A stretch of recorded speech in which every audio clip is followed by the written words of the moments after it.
Estamos en el año 1400, ocultos en la cabaña en la que vivimos. Notamos el andar de un caballo afuera en la calle y de pronto escuchamos el repicar, las 3 campanadas que vienen desde la iglesia. Y eso solo significa una cosa: han capturado a una bruja, la última de su aquelarre. Un grupo de mujeres se reunía al calor de las llamas para invocar y adorar a Satanás. Cuando salimos de la casa, vemos a la distancia a la mujer atada a un poste. Ya inició la quemazón y hay un olor a carne achicharrada en el aire. La mujer grita. Sus gritos son el auténtico terror. Y los hijos de la mujer ven a su madre arder y suplicar. Todo está oscuro, todo está en penumbras, excepto por la bruja, iluminada por las llamas de la hoguera. Al menos es la última bruja, la última antes de la siguiente acusación. Bienvenidos todos a este episodio del Antipodcast, al que hemos decidido titular La verdadera historia de la Inquisición. Es una historia muy amplia, vamos a intentar no perdernos. En esta oportunidad nos acompaña Fer, ¿cómo estás? Hola, muy bien a todos. Espero que se encuentren de maravilla. Una vez aquí, nuevamente ocupando este bonito espacio, ¿verdad? Lo dices como si ocupando un espacio que no me pertenece. No, sí, pues bienvenidos todos. Antes de comenzar, les recuerdo que este episodio está disponible sin cortes, interrupciones ni comerciales y además para poder verse un día antes que todos, es decir, los días sábado, disponible solamente para miembros del canal. ¿Y cómo se pueden hacer miembros? Pulsando el botón de unirme que aparece debajo de este episodio. Hay muchos beneficios de hacerse miembro, varios materiales que de hecho Fer nos hizo favor de hacer una lista de materiales disponibles solo para miembros. Es correcto, y también quiero agregar que cuesta nada más $3. ¿Hay quien le sobran $3? Claro. Sí. Pues, ¿qué tenemos para los miembros, querida Fer? Bueno, les comento primeramente que está el episodio secreto de cómo será el fin del mundo, que es un análisis del apocalipsis. ¡Ay! Ese episodio de verdad es buenísimo. Les platico brevemente. Es un análisis bíblico, histórico, científico, bacteriológico de cómo será el fin del mundo. Y ahí les describimos los escenarios más posibles, incluido, por ejemplo, una catástrofe nuclear. Además de, claro, insisto, la parte bíblica, que es bien interesante. Así es. También tenemos la lectura del libro, de demonología, escrito por un exorcista del Vaticano. Parte 1 y parte 2. Sí, son 2 partes, como dice Fer. Es el libro que está atrás de ella, que es La Suma Demoníaca, y es un libro muy interesante de demonología para todas las personas que se interesen en cuál es la naturaleza de los demonios, por qué pueden poseer supuestamente a las personas, pueden o no predecir el futuro, ¿los demonios son realmente malos o es solo su naturaleza? Esta y muchas preguntas más se contestan en estos materiales de La Suma Demoníaca. Lectura del libro escrito por Jacobo Greenberg. ¿Cómo he visto esa que lo solicitan? Uy, sí, lo piden muchísimo. Ya estamos preparando un episodio solo de Jacobo, pero en esa lectura hablamos del diario que él lleva en su convivencia con Pachita, la curandera probablemente más famosa, al menos de Latinoamérica. Lectura real del sobreviviente de los campos alemanes. El hombre en busca de sentido es un libro increíble de Viktor Frankl, que es un, como dice, sobreviviente de la guerra, pero además él inventa la logoterapia, inventa estrategias psicológicas para afrontar dificultades de la vida y tener una perspectiva distinta, y justo eso, que le encontremos sentido a nuestra vida. Episodio secreto de cómo identificar a un psicópata, que es un análisis básicamente del caso de Ted Bundy, que lo grabamos. Ajá. Esto gracias a una experta en psicoterapia y conducta humana. Les platico, se trata de la psicoterapeuta Norma Angélica Marín, que ella es experta en el caso de Ted Bundy, estuvo documentándose muchísimo al respecto de este caso y nos cuenta, porque nosotros hicimos un análisis histórico y criminológico del caso Ted Bundy, pero Norma, la doctora Norma, nos hace favor de estudiar el caso desde una perspectiva conductual, desde una perspectiva neuropsicológica, y es de verdad bien interesante saber por qué las personas hacen lo que hacen en este tipo de delitos tan gigantes, tan masivos y además seriales. Entonces es un material muy recomendado además para que aprendamos a diferenciar entre un psicópata, un sociópata, etcétera. Y por último, pero no menos importante, episodio secreto, la vida y las profecías de Baba Vanga. Uy, se trata de un material increíble de verdad. Es la historia de una mujer que está en medio de un huracán y la fuerza del huracán la lleva por los aires y es en el aire que se electrocuta. Una descarga eléctrica le paraliza todo el cuerpo y la saca volando otra vez muy muy lejos de donde ella estaba originalmente, y al despertar tenía la capacidad de ver el futuro y deja muchísimas, pero muchísimas profecías que les contamos en ese material exclusivo, incluidas algunas que ya se han cumplido, ¿eh? Y bienvenidos sean así a la ensoñación, mis queridos tejedores de pesadillas. Esto es el Antipodcast. Para comenzar este episodio, Fer y yo hemos decidido documentarnos cada quien por su lado, pero más allá de eso, llevar un orden a través de ciertos puntos, y quiero leerles más o menos nuestro índice para que sepan qué es lo que pueden esperar de este episodio. Vamos a comenzar con contexto histórico, con una mención de Nostradamus, que también es importante. ¿Se cazaron brujas reales? Hablemos de brujas en Latinoamérica. ¿Qué decía el manual para cazadores de brujas y quién lo escribió? ¿Qué fue realmente la Inquisición? ¿Cuáles eran sus fines? ¿Quién dirigió la Inquisición? ¿Cuáles fueron las máquinas usadas para la tortura? Análisis y su descripción. Y por último, la última gran bruja quemada. Es un tema bastante extenso y hemos decidido que lo vamos a manejar con esta especie de temario, de ayuda un poco para llevar una guía. Y comenzando con el contexto, Fer, me gustaría platicarles un poco que para mí, si pudiera describir en un breve párrafo lo que fue la Inquisición, diría que sin duda fue el momento más oscuro en la historia de la humanidad. Y claro, desde aquí ya habrá mucha gente que difiera y diga, ¿cómo te atreves si está la Segunda Gran Guerra? Claro. Todo lo que vivió el pueblo judío, etc. Es cierto. Pero ya verán por qué al final del episodio una de las conclusiones a las que en una plática previa llegamos es que pareciera que la Inquisición es la madre de lo que ocurrió en la Segunda Guerra. Así es. Veremos más adelante por qué. Pero el contexto, ¿cuál es? ¿Por qué digo que es un momento tan oscuro para la humanidad? Tomen en consideración que en la misma época estaba coexistiendo la Inquisición y la peste negra. Quiero decir, en un pueblo veías cuerpos abotarrados en las calles como si fueran sardinas sacadas del mar, con un olor a putrefacción. La peste literalmente estaba en el aire. Podías detectar este olor tan desagradable, tan pútrido. Y al mismo tiempo, en un poblado muy cercano, podías escuchar cómo estaban quemando brujas. Wow. O sea, realmente no se ha vuelto a vivir algo similar. Además, recordemos aquí, y quiero hacer un disclaimer también de este episodio, esto de ninguna manera es un ataque, como siempre lo decimos, a ninguna creencia, a ninguna religión y puntualmente a la Iglesia Católica. De hecho, les platico, si me permites, Fer, que sí, tanto tú como yo fuimos criados dentro de la Iglesia Católica, entonces pues de ninguna manera es un ataque.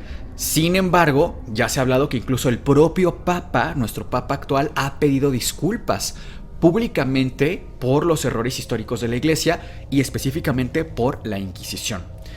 La Inquisición, la palabra Inquisición viene de inquisitus, que es un vocablo griego que viene de otra palabra, en latín, que es inquirere, que significa interrogar, preguntar, buscar. Y eso era justo. Era un sistema para interrogar brujas, para interrogar herejes, para capturarlos, detectarlos y en su momento para condenarlos a un castigo ejemplar. Uno de los personajes más famosos de los que hemos hablado aquí, involucrados un poco en esta cacería de brujas, fue Nostradamus. Nostradamus, que ya tiene su episodio especial y lo pueden ir a ver, que me tocó, me parece, relatarlo, no recuerdo muy bien ahora, pero fue un episodio espectacular, la verdad, porque hicimos un análisis incluso de las pociones de Nostradamus a nivel un poco científico, lo cual es muy interesante. Pero Nostradamus, recuerden que escribía. Él escribía una especie de manuales de este tamaño, más o menos incluso, a los que llamaba almanaques. Okay. En estos almanaques él escribía profecías, lo que venía en el futuro para las personas.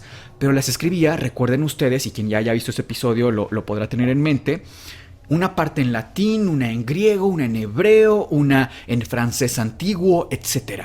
De tal forma que fuera prácticamente indescifrable la profecía. Uh-huh. Y una de las teorías, y mi teoría personal de por qué hacía esto, es para escapar de la Inquisición. Más allá de si Nostradamus podía o no ver el futuro, que es una conversación distinta, su estrategia era no caer en las manos de los inquisidores para que no lo quemaran en la hoguera. O sea, Nostradamus finalmente era una especie de hechicero o de brujo. Claro, ¿no? Ahora, es importante también aclarar que se castigaban diferentes tipos de faltas, pero la Inquisición como tal, no sé si estés de acuerdo, era un castigo a los actos en contra de la fe. Sí, por supuesto. Esa es la clave. Actos en contra de la fe. Y eso es sumamente amplio, es un cajón gigantesco, donde uno podría pensar, seguro solo castigaban a las brujas que volaban por los aires, capturando pequeñitos para hacer pociones de inmortalidad. Pero lo cierto es que se castigaban demasiadas cosas, demasiadas. Iremos ahí un momento más, no sé si quieras agregar algo aquí en un poco el contexto. Yo quisiera agregar que un porcentaje, o el mayor más bien, de cacería de brujas fue mucho más inclinado a las mujeres. Totalmente, sí. Exactamente, y fue alrededor de un 95% la estadística, pero habría que hacer un estudio, un análisis sociológico para ver cuál es la razón real detrás de esto, ¿no? Sí, yo pienso que tiene que ver mucho con la rebeldía y con que se veía a la mujer como una extensión del propio hombre. O sea, la figura de la mujer, específicamente en el medievo, no se veía como independiente. Incluso recuerden ustedes, salgámonos del medievo y vámonos a los 1950. Apenas en el 1950 la mujer empezó a poder votar.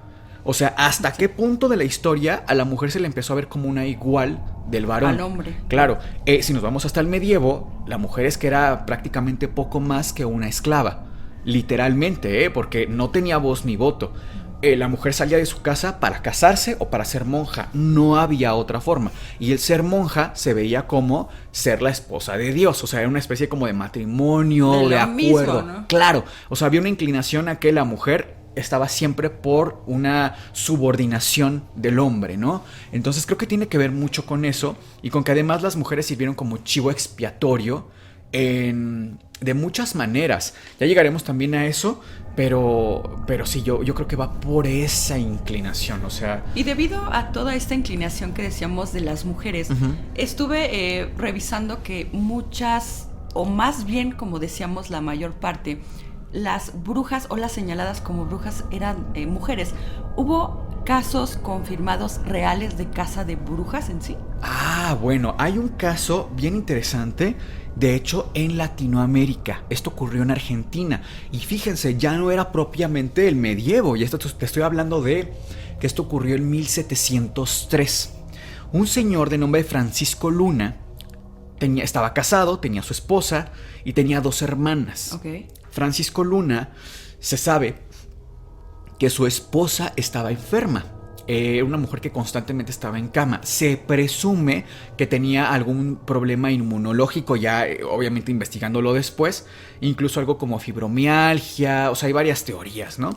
El punto es que además de este trastorno tenía otras enfermedades esta mujer, pero llega un día Francisco Luna frente a las autoridades y acusa directamente a la persona que le estaba haciendo el aseo de su casa, una mujer de nombre Inés, una mujer de origen afrodescendiente, esclavizada, de ser la responsable de la salud de su esposa y de además de que sus 2 hermanas ya tuvieran la misma enfermedad. Lo digo en otras palabras, Francisco Luna estaba acusando a Inés de ser la bruja responsable de hechizar a su esposa, comprometer su salud y además ya haber hechizado a las 2 hermanas de Francisco. ¿Esto qué pasa? Que trae un contexto muy espeluznante para mí como médico. ¿Y por qué digo esto? Porque hay un segundo testimonio de un hombre de apellido Vargas, el famoso doctor Vargas Manchuca. Este hombre funciona como testigo de que en efecto Inés es una bruja y que la única explicación de la salud de la esposa de Francisco Luna es esta, está hechizada.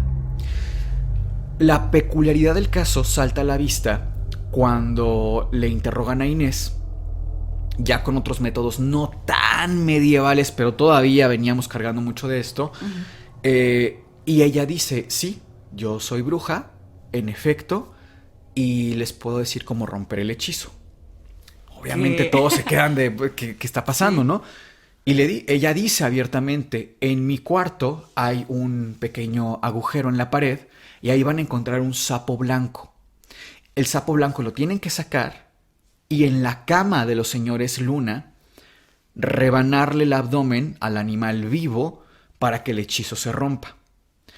Las autoridades, no Francisco, no Manchuca, las autoridades van a la casa de Luna y se dan cuenta que en efecto en la habitación de Inés hay un sapo blanco. Confirma que en efecto era una bruja, hacen el procedimiento que ella señala, se rompe o no el hechizo, el punto es que la mujer, la esposa de Francisco Luna, fallece y es entonces que queman a Inés. La queman en la hoguera. Ahora, preguntar si se casaron brujas reales en la Inquisición es una pregunta un poco tendenciosa, si contestamos que sí, pero depende de cómo se lea socialmente esta pregunta, porque lo que se considera una bruja no es lo que actualmente nosotros consideramos una bruja, ni lo que la literatura clásica comenta como una bruja. Quiero decir, para la literatura una bruja es una mujer poderosa, es una mujer con muchos conocimientos, pero además con habilidades claramente sobrenaturales que van desde volar en una escoba hasta transformarse, etc. Pero yo aquí quisiera agregar también algo bien interesante y es cómo se sataniza, literalmente se sataniza la imagen de la bruja, pero se ejerce como de forma legendaria la imagen del mago. O sea, comparativamente, Merlín, lo acabamos de platicar en el episodio de Merlín, era, wow, la sabiduría. O sea, Merlín funciona como el arquetipo de la sabiduría, ¿no? Pero una bruja es el arquetipo del mal. Sí, estamos hablando de polo a polo, ¿no? Cuando realmente no hay una diferencia sustancial en ambas figuras, ¿no? Pero se castiga una y la otra se eleva en leyendas. ¿Cómo es eso posible, no? Cuando además hay registro de una base sólida para pensar que Merlín, no quiero decir que fue real, sino que había una persona real de nombre Merlín que cumplía las características de Merlín, ¿no? Esa hipocresía social que hemos tenido también, dices, ¿de dónde viene? Uf, totalmente. Sí, y para la literatura es eso. Para nosotros hoy, hablar de que una persona es bruja tiene otra connotación. Es prácticamente como decir soy protestante, soy testigo de Jehová, soy budista. O sea, es una práctica más. Totalmente. En cambio, para el medievo, la categoría de bruja era casi idéntica, si no es que idéntica, literalmente, a la categoría de hereje. O sea, eran sinónimos. No había una diferencia característica entre ambos términos. Entonces, ¿qué pasa acá? Que se castigaba la brujería y por consiguiente a la herejía. Vuelta a lo mismo, se castigaban los actos en contra de la fe. Concuerdo totalmente contigo, pero si te parece bien me gustaría continuar con la siguiente pregunta. Ok. ¿Qué decía el manual para cazadores de brujas y quién lo escribió? Uy, el manual para cazadores de brujas es literalmente un manual que se llamaba Malleus Maleficarum. El Malleus Maleficarum fue escrito por Henry Kramer y por Springer. Estos dos sujetos, de origen alemán, eran inquisidores profesionales. ¿Por qué digo inquisidores profesionales? Eran hombres autorizados para perseguir brujas. Y digo autorizados o profesionales porque eran autorizados por el Papa. El Papa en turno. Este manual fue escrito por ellos, revestido con toda la autoridad de el Papa. Era un documento que no tuvo la bendición pontífice, pero que sí se pretendió que la tenía. ¿Qué incluía este documento? El Malleus Maleficarum, y primero que nada quiero aclarar que no se mantiene el documento original actualmente. O sea, quien diga que dice más o menos no, o sea, no se sabe realmente. Hay poca información, ¿no? Pero aparte de que tuvo muchas reediciones y no... Sí, se calcula que más o menos 23 ediciones una vez que se escribe. Eso porque se empezaban a sumar sobre todo castigos o identificaciones. Les platico. Se dividía el libro, el Malleus Maleficarum, en 3 partes. La primera parte funcionaba para explicar el origen de Satanás, el origen del demonio y por qué deberíamos temerle. Es una introducción a el mal, ¿no? Es como un tratado de demonología, pero bastante manipulado, a decir verdad. Ahora, la segunda parte explica cómo detectar que una persona es una bruja o un hereje. Aquí es la parte más grande, al menos en las primeras ediciones se considera. Y una de las características que a mí me llama la atención, un historiador comenta esto, no se tiene la parte exacta en la que lo dice, pero él comenta que es una de sus interpretaciones, es que se castigaba siempre a una mujer con características de lo que hoy consideramos una mujer independiente o una mujer libre. O sea, si trasladamos lo que castigaban en el medievo como una bruja a nuestra actualidad, sería básicamente esto. Prácticamente tú estarías en llamas, igual que todas las mujeres que nos están viendo. O sea, es inaudito la generalización que se hacía de lo que era una bruja o un hereje, ¿no? Y en la tercera parte ya venían los castigos, venían las penas, venían los métodos para sacarle la verdad a la bruja. Entre estos métodos, este mismo historiador, que ahora si recuerdo el nombre se los comento para que puedan ir a leer algo de él, pero él cuenta como uno de los castigos básicos, de los más leves, de los más tranquilos, era arrancar las uñas con unas pinzas en carne viva.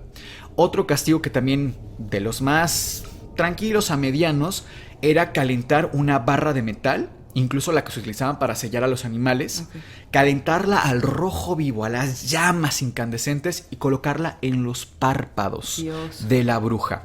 Y que de esta forma, al ser una zona tan sensible, pues ella iba a revelar sus secretos de hechicería, magia y adoración, ¿no?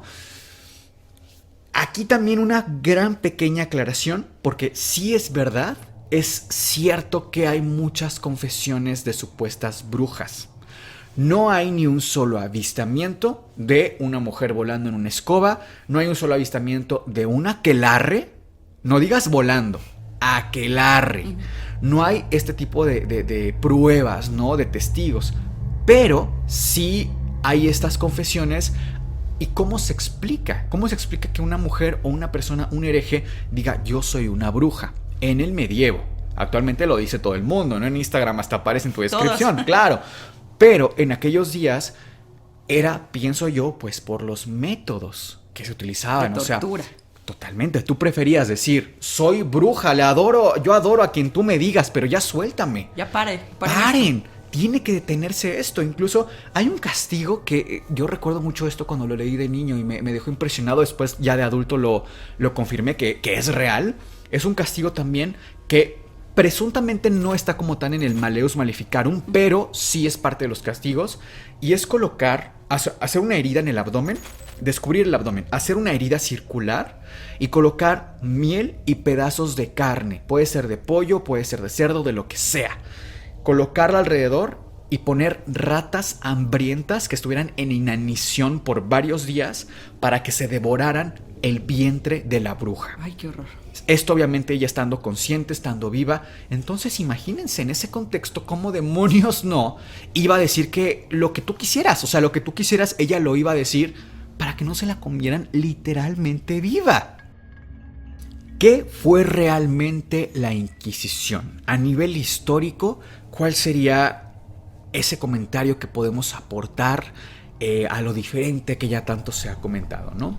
Primeramente, la mayoría de personas mencionamos como tal todo ese tema, como la Inquisición, cuando en realidad hubo varias etapas muy importantes de este tema. Claro. Quisiera mencionar primeramente que existió la Inquisición medieval, la Inquisición española y la romana, todos con diferente contexto, pero sí dirigidos por la Iglesia Católica. Principalmente esto nace en el año de 1184 como un proceso judicial, precisamente por esta misma iglesia, la católica. Hubo un papa, ¿no?, involucrado en todo esto, en la primera, hubo digamos. Varios, de hecho hubo varios. Antes de eso, de pasar a ese punto, me gustaría mencionar de los herejes, o quienes eran considerados como herejes, ¿no? Los primeros eran los judeoconversos y les decían marranos porque pues seguían como practicando su religión de forma clandestina, ¿no? Eran el judaísmo. También existían los protestantes y por último eran los moriscos, que eran los musulmanes convertidos. Tanto fue como la prohibición de practicar todas sus religiones, que se les prohibió incluso usar su vestido que usan el tradicional, e incluso hablar árabe. O sea, una cosa bien, bien complicada en todo este tema. Que me gustaría aquí a mí agregar que si se ponen un poquito juiciosos y es nada más de sentido común, fíjense lo que se está castigando. Se está castigando como hereje el tener una religión distinta a la católica. ¿Sí? Punto. Si eso es judaísmo, si eso es cualquier cosa diferente, eso es herejía. Y por eso yo decía también al inicio, la persecución de los judíos también aquí lo estamos viendo. Incluso hay un tratado del cual un personaje que hablaremos más adelante, un personaje que promueve la persecución de los judíos de forma histórica por la corona, de forma sistemática lo está buscando. Entonces por eso decíamos que incluso la Inquisición pareciera en ciertas facciones ser la madre de lo que ocurrió en la Segunda Guerra. Y no solo las religiones que acabamos de leer, sino que cualquier tipo de práctica fuera de las costumbres cristianas católicas se consideraba totalmente como un culto o prácticas paganas. Ahora, quisiera contarles quién dirigió todo este movimiento y cómo es que se desarrolla la Inquisición. Inicialmente había un papa que se llama Lucio III. Este papa hace una bula que se llama Ad Abolendam. Ad Abolendam. Abolendam, Okay. Exactamente. Aquí le indica que a todos los obispos comenzaran a perseguir e investigar a todo sospechoso de herejía. Pasa un poco más de tiempo y en el año de 1231 ya había un segundo papa. Recordemos que vamos así en el tiempo. Sí. Este papa se llamaba Gregorio IX y él hace una segunda bula que se llama Excommunicamos.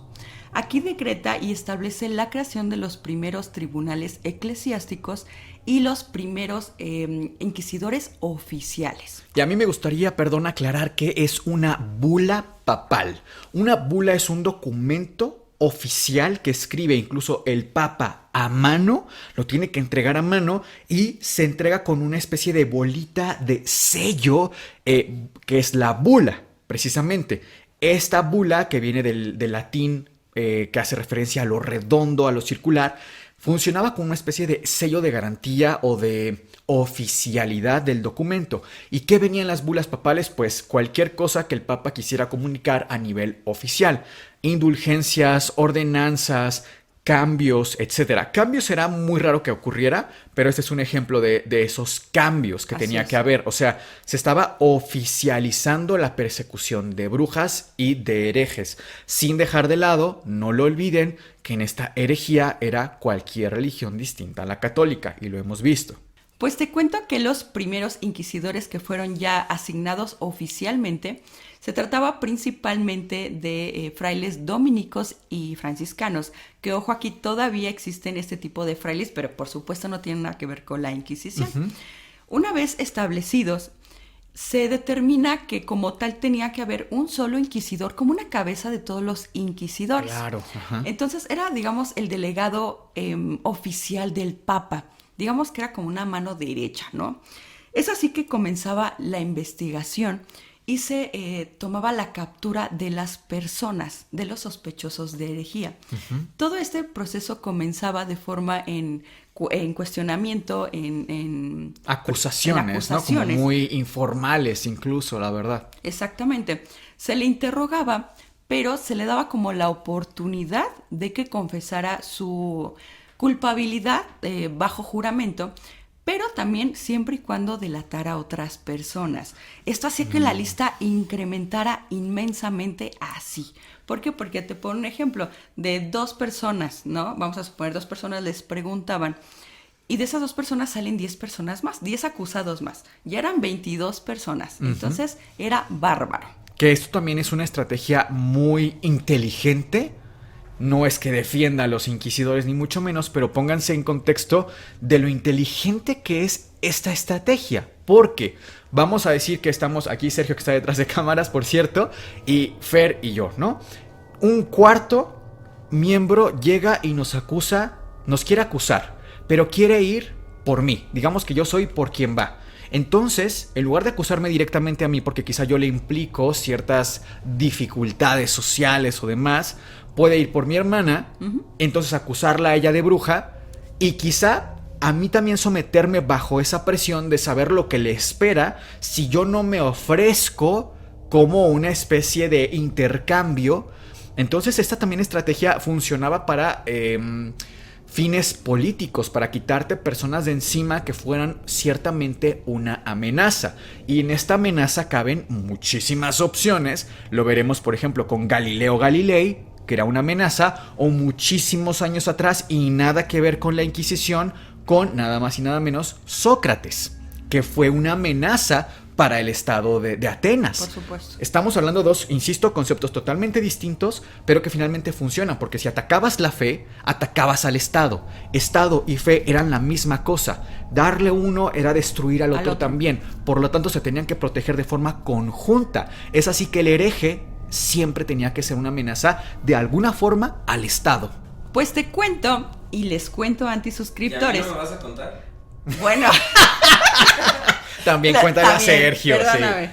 Les cuento a todos que todo este proceso se llevaba dentro de la cárcel y por supuesto no tenías derecho ni a defensa y era muy arbitrario, ¿no? Sí, era muy negativa toda la situación. Únicamente había como tal un registro por un notario de la época. Era a lo único que tenías derecho. Y eso. O sea, te acusaban de bruja, no había un abogado, un defensor, no existía ese derecho. En realidad, solo como dices, a que te registre el notario como bruja, como acusada. Nada más, era tu único derecho y pues rezar. Y pues no fue todo, porque hubo un tercer papa que se llamaba Inocencio IV. Él hace una tercer bula que se llama Bula ad extirpanda. ¿Qué? Nombres bien extraños. Esa sí no me la sabía, ¿eh? Bueno, pues aquí este cuate, este personaje, autoriza legalmente a todo inquisidor para poder llevar procesos de tortura con el fin de obtener confesiones. No es cualquier cosa, a mi punto de vista. Ese es un gran parteaguas de todo el tema de la Inquisición. Sí. Porque ya se estaba oficializando los métodos. Ya había permiso. Ya había permiso, exactamente. Ok. ¿Qué pasaba con los culpables una vez que tú eras hallado como culpable? Primeramente se te sentenciaba de acuerdo al cargo. Por lo general todos acababan en la hoguera o con torturas, ¿no? Inicialmente juntaban a todas las personas de alrededores, ¿no? Una vez que estaban ya todos juntos en una, podemos decir que una tipo plaza de la época, tú eras ejecutado públicamente. La gente te veía cómo gritabas, cómo pedías exactamente por tu vida.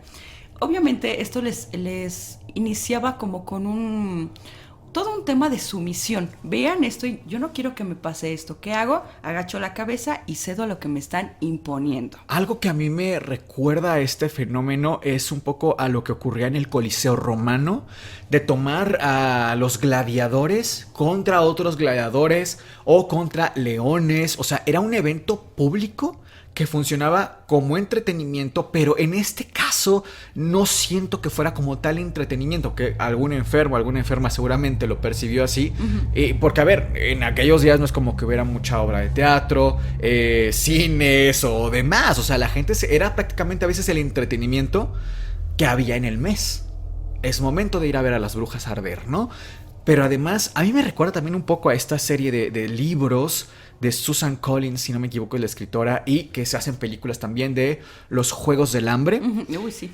¿Cómo es que exponen de forma masiva a un público tan grande el castigo ejemplar al cual se está sometiendo y además hacerlo entretenido? Porque finalmente lo que ocurre también aquí es un ejercicio de dar un show, dar un espectáculo para dos cosas, para que la gente quiera venir a ver, pero también para que tengan miedo. Es un ejercicio de control psicológico y social para el pueblo. Hay que reconocer que por más maligno y oscura que haya sido la Inquisición, era un plan absolutamente brillante de control social. Y no nada más esto, sino que una vez que a ti te ejecutaban, te daban cuello, por así decirlo, tú tenías que hacerte cargo de tus proceso, legal y también de tu propia ejecución. O sea, déjame entender esto, ¿te cobraban por quemarte? Sí, básicamente. No nada más para enriquecerse, ¿no? Y es así que damos inicio a la Inquisición española. Te cuento que años antes del descubrimiento de América había un reino que se llamaba de Castilla. Este reino nombra oficialmente a Fray Tomás de Torquemada como inquisidor general. ¿Quién era este cuate? ¿Quién era este personaje? Era un tipo sumamente sin escrúpulos por imponer lo que él creía y pensaba. Él era un consejero principalmente de la corona española y él hacía lo que fuera con tal de hacer lo que él quería, de imponerse. Y era tan bien conocido por toda la gente a los alrededores, de todos los reinos incluso alrededor, que lo llamaron el martillo de los herejes. Y es así que la corona española junto con la Iglesia Católica se unen y empiezan a recorrer interminables millas marítimas hacia el nuevo continente, hacia América Latina. Ya es cuando venían para acá. Sí, y venían a colonizar. Es importante mencionar que las primeras posiciones geográficas donde se instalan los tribunales de la Inquisición son en Lima, en México y en Cartagena de Indias. Ajá. Ellos empiezan a observar a los indios y a todos los nativos y dicen, oye, no, ellos están totalmente fuera de mis creencias cristianas católicas. Tanto así que lo interpretan como cultos paganos. Recordemos que, por ejemplo, los mayas llevaban a práctica los sacrificios humanos, que es todo un tema también, pero digo, no nos vamos a meter tanto en eso. Sí, pero se horrorizan, ¿no? Sí, cuando llegan, ¿cómo se atreven a sacrificarlos en nombre del sol? Si hay que quemarlos en nombre de Dios. Exactamente. Bueno, y es así que obligan a creer y se empiezan a imposicionar, por así decirlo, de esta creencia, ¿no? Tienes que creer sí o sí. De lo contrario, habría brutales consecuencias. Empezaron a quemar todo objeto religioso, de cualquier tipo de religión. Y es así que los inquisidores expulsan a los pueblos herejes de sus hogares. Y supuestamente se crea un manuscrito secreto en donde se indica que todos los obispos de América ya tenían la obligación de combatir todo acto maligno, porque se empieza a ligar con el demonio, ¿no? Como bien lo mencionábamos. Y lo más grave de todo es que en este manuscrito secreto dice que todo aquel que esté involucrado como inquisidor, como asesino de todo este proceso, no tendría represalias en el reino de los cielos. Que es como una especie de indulgencia, de pase libre. Hay algo también interesante, que eso es un comentario que estoy seguro que a mucha gente no le va a gustar, pero ya ha pasado, y no pasó solo en México, pasó en muchos lugares en donde la iglesia colonizó nuevos territorios. Hemos hablado de diferentes santos y santas que se parecen demasiado a deidades que ya se adoraban en esta zona. Pasó en Europa, no solo en México. Hay un historiador que escribe un análisis, un ensayo, comparando a la Virgen de Guadalupe con Coatlicue.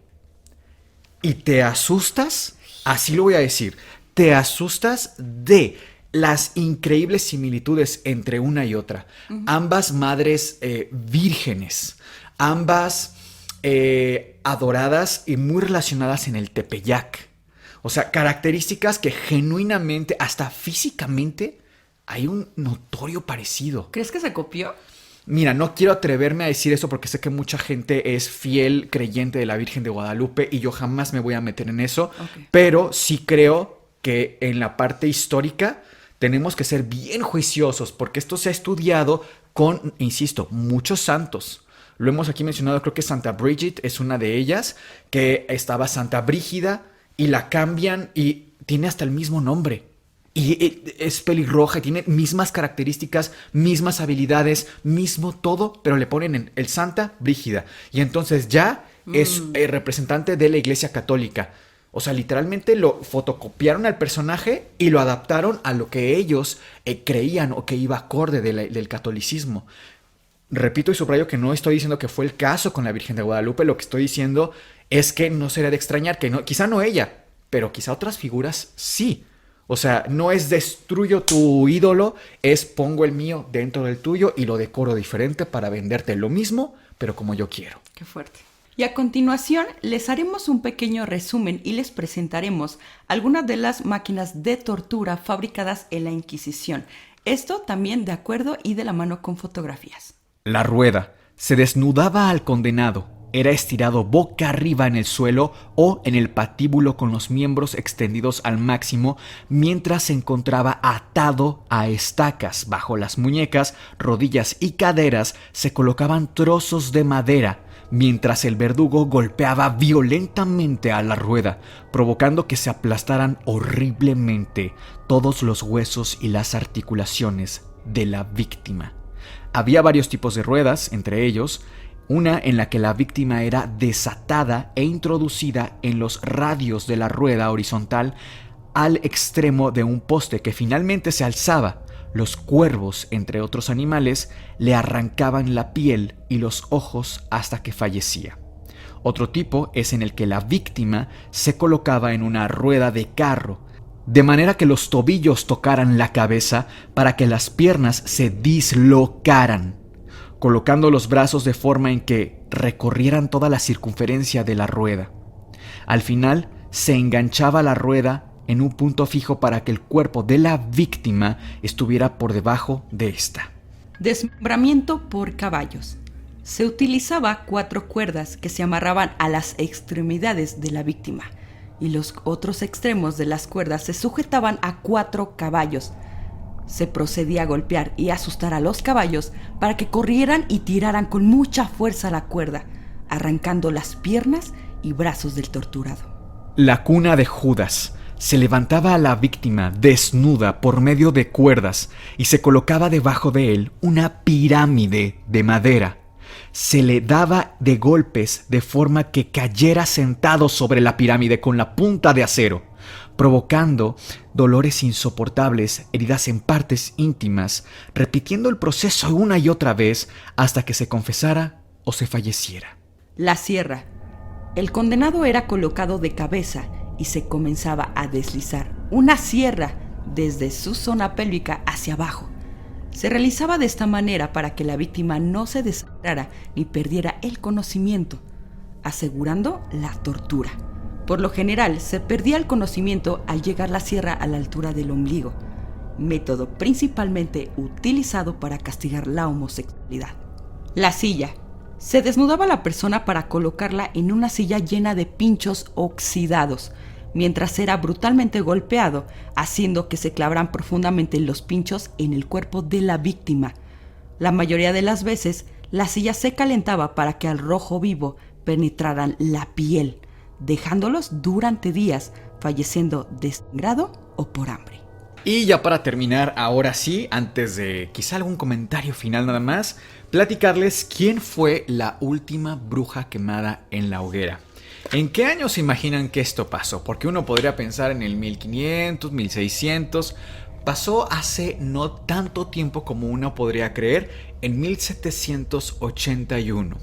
Les platico del caso de María de los Dolores.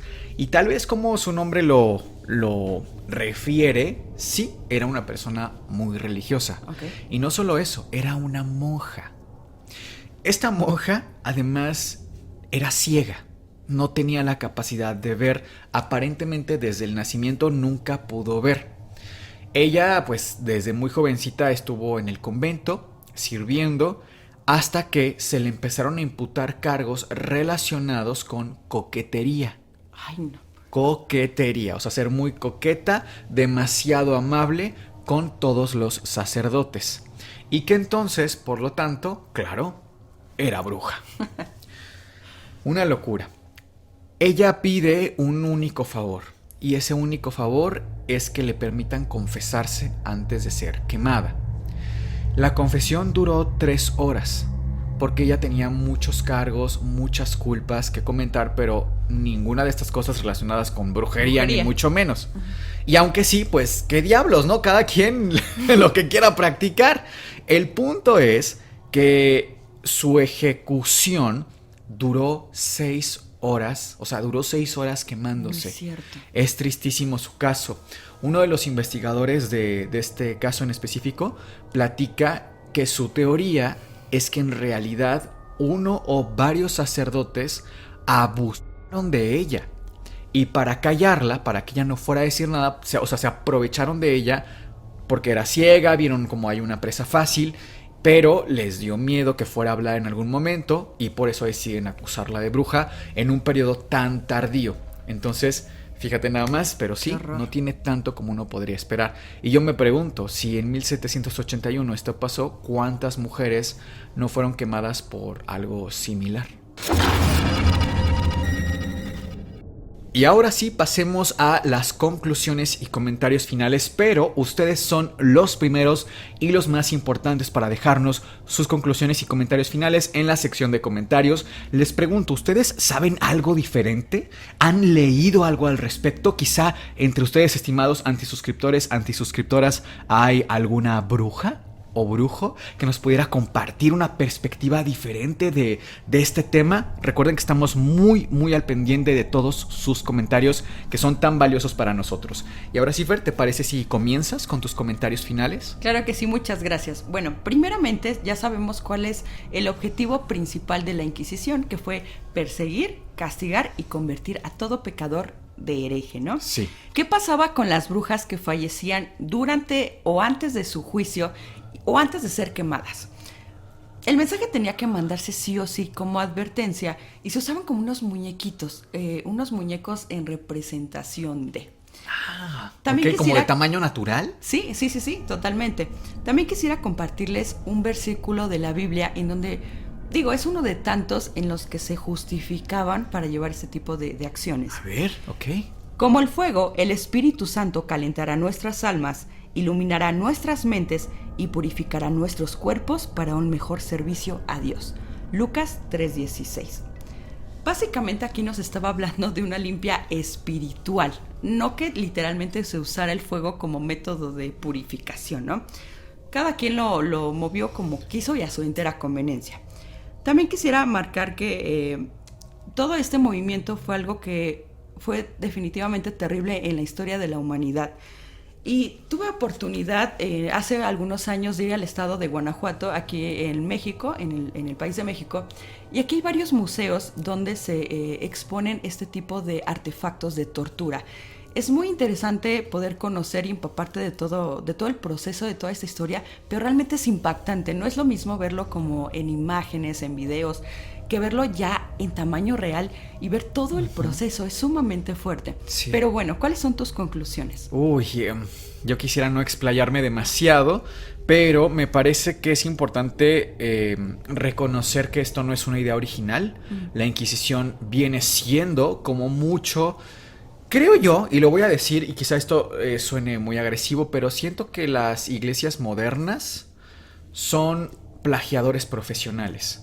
En el sentido de que incluso los castigos son robados, los métodos de control son robados. ¿Qué quiero decir? Que la idea de perseguir a aquel que piense diferente no era de la Iglesia Católica, ni siquiera lo malo era original. O sea, fíjense nada más, por ejemplo, todos hemos conocido aquí a un filósofo muy famoso, que aunque a quien no le interese la filosofía, le suena, Sócrates.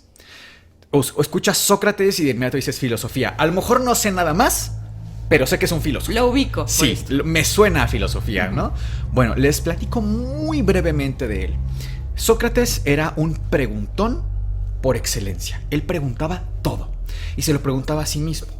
Hay un oráculo muy mágico y misterioso al cual acuden todos los habitantes importantes de Atenas para preguntarle sobre el futuro. Y le preguntan al oráculo de Delfos, ¿quién es el hombre más sabio del mundo? El oráculo, casi sin pensar, contesta de inmediato, Sócrates. Y la gente no entendía por qué Sócrates era el más brillante, el más sabio del mundo. Bueno, porque Sócrates aceptaba una cosa de sí mismo, su ignorancia. Sócrates estaba consciente de lo ignorante que era. Y esa herramienta hacía que tuviera cámaras y cámaras y cámaras llenas de espacio vacío para llenarlas con conocimiento y sobre todo con preguntas. Sócrates se paraba a mitad de la calle para detener al soldado Y entonces te pregunto a ti, soldada experta, tú tienes que saber qué es el valor. Y le empezaba a decir, tú eres experta, ¿no?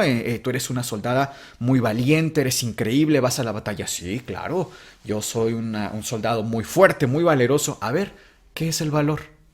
Y los llevaba una pregunta tras otra. Entonces, si te escapas de la batalla no es valor. Entonces, si no ganas no es valor. Entonces, si ganas sí es valor. Y atacaba con pregunta tras pregunta tras pregunta hasta que la persona caía en su ignorancia. Pero caer en su ignorancia es sumamente doloroso. Reconocernos como ignorantes duele. Sí. Incluso su proceso se llama mayéutica, que hace referencia a ser partero, a sacar a un bebé, sacar como si el bebé fuera la verdad, y ese proceso tan doloroso de reconocer la ignorancia nos costara trabajo.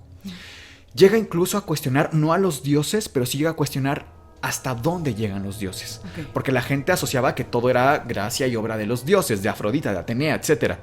Y él cuestiona eso y al gobierno no le gusta. Y entonces lo mandan llamar para enjuiciarlo. Y lo acusan de algo que se llama asebeia, que era impiedad. La idea original, o por lo menos con mucho más antecedente, de la Inquisición. El actuar en contra de lo que los dioses del Estado indicaban. Finalmente le indican a Sócrates que por atreverse a ejercer este acto de rebeldía, de impiedad, que no se le llega a comprobar, porque de hecho era impiedad, y el intentar confundir a los jóvenes se le enjuicia. Y esto queda escrito en un diálogo de Platón que se llama Apología a Sócrates, que les recomiendo mucho si les interesa el mundo de la filosofía. Pero el punto es que lo llevan a que se tome un veneno, que es un cicuta, es un veneno. Uh-huh. Y hay una pintura muy famosa que ves a Sócrates tan calmado y tan tranquilo porque es el destino, es lo que tenía que pasar, ¿no? Y para mí hay una referencia clásica a la protección de la fe y el Estado, porque cuestionar a los dioses era cuestionar al Estado. Lo traspasamos a la Inquisición y cuestionar a la fe, cuestionar a Dios, era cuestionar al Estado. Desproteger a uno era desproteger al otro, como les decía. La idea va por ahí, entonces no es ninguna idea original. Hay un caso también muy interesante que tú llegamos a comentar hace tiempo, de Galileo Galilei. Sí, claro. No sé si quieras agregar algo, pero lo que yo les puedo compartir es que Galileo pues era físico, matemático, astrónomo, un hombre brillante que ya pertenecía más bien al Renacimiento. Uno de los pensadores más importantes de la Edad Moderna, ¿eh? Totalmente. Y él, por una carta que recibe de un exalumno suyo de nombre Jacques Baudebert, un francés, que le cuenta sobre el telescopio y que ya era posible ver los astros a través de un instrumento en la Tierra. Sí. Entonces es que Galileo empieza a construir el suyo y empieza a ver la luna, las fases lunares, y las dibuja, y esos dibujos los tenemos originalmente hoy. Se los vamos a poner en pantalla porque es maravilloso cómo estas ilustraciones han sobrevivido a pesar de los años, pero a Galileo lo acusan de hereje porque propone a través de evidencia científica que la Tierra no es el centro del universo, que en realidad, al menos de nuestro sistema, lo sería el Sol. Es decir, cambia el geocentrismo por el heliocentrismo.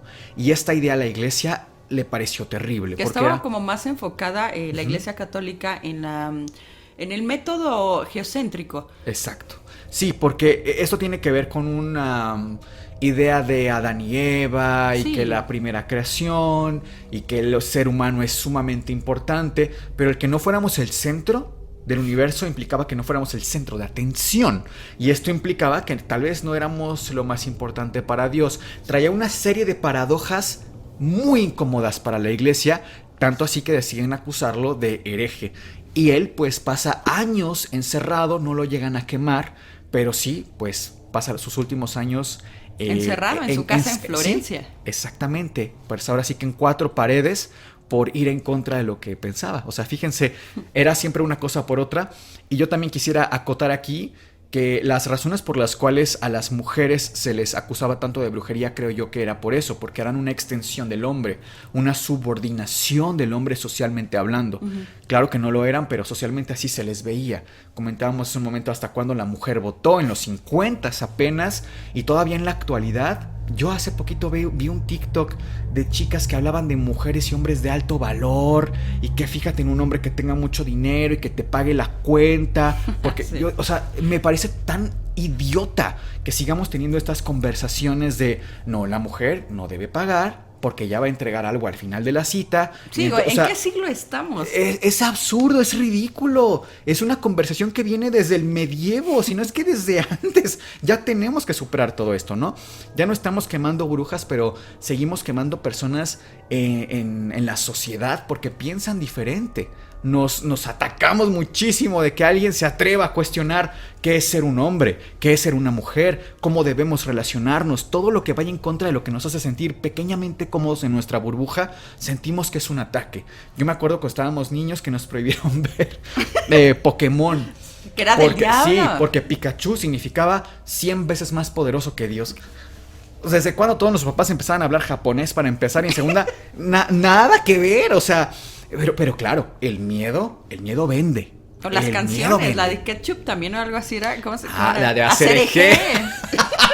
Éramos demoníacos por cantarla. Sí, y ahorita creo que también hay conversaciones mucho más abiertas a que, como decía hace un momento también, si alguien en una cafetería de la nada te cuenta, no, pues es que yo soy satanista, a mí por lo menos, no voy a mentir, si digo, oye, sí te mueve el tapete. Sí, ¿no? Sí, no voy a mentir tampoco. No soy la persona más open mind del mundo, pero tampoco es bruja, no, o sea, señalarlo sí, así. No, pues Dios te bendiga. Bueno, no, Dios te bendiga, no, pero Satán te bendiga. Sí, lo que sea tenga que decir, ¿no? Pero a lo que voy es eso, ya hay un poquito más de libertad y ojalá que respetemos que cada quien crea en lo que quiera creer.